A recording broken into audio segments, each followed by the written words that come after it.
ఆ సన్నాసోడు అంటుండు ఎన్నికల కంటే ముందు రేవంత్ రెడ్డి పేరు చెప్తే 3 సీట్లు రాకపోతుండే అని. నేను ఇవాళ ఈ వేదిక మీద నుంచి ఆ సొల్లు వాగుడు వాగే కేటీఆర్ కి సవాలు విసురుతున్నా. బిడ్డ ఇవాళ నేనే ముఖ్యమంత్రి, నేనే పిసిసి ప్రెసిడెంట్ ను. రేపు రాబోయే పార్లమెంట్ ఎన్నికల్లో నేను సవాలు విసురుతున్నా.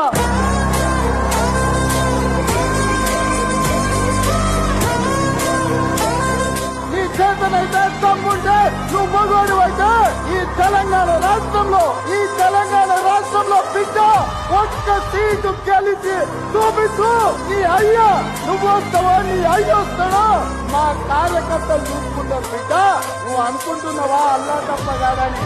అల్లా తప్పగాలని కాదు.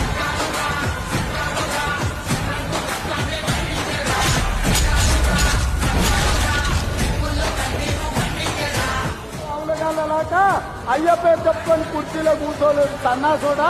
కింది నుంచి కార్యకర్తగా కష్టపడి జెండాలు మోసి లాఠీ దెబ్బలు విని ఈ అక్రమ కేసులు ఎదుర్కొని చెర్లపల్లి జంటలు కూడా జైల్లో మగ్గినా భయపడకుండా లొంగిపోకుండా నిటారుగా నిలబడి నువ్వు నీ అయ్యను నీ బావను పొందబెట్టి ఇవాళ కుర్చీలో కూర్చున్నావు. రేవంత్ రెడ్డి సార్ నువ్వడితే సారు కాంట్రాక్ట్ కొట్టుకపోయింది.